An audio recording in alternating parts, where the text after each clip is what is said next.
I think the leadership is coming, interesting enough, from the United Nations. We have the Intergovernmental Panel on Climate Change report. That report and that process over a period of well over a decade has allowed an issue that was contested on the basis of science, ideology and national interest to be taken through the United Nations process to a point where the science is now incontestable, where also the technological and economic feasibility has been established to a point where nations can negotiate.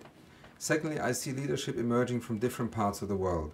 When Prime Minister Manmohan Singh commissions a national commission to look at the mitigation options in India, when China puts in place a major investment program in renewable energies, when Chancellor Merkel uses, if you want, the G8 summit, as Tony Blair did 2 years earlier, to bring this topic to the top level of international attention.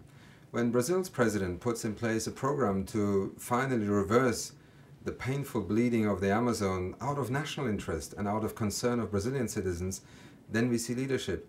When you have a Governor Schwarzenegger in California saying, well, this is now an issue where we have to act, and is willing to take the next steps, even if it is not always comfortable.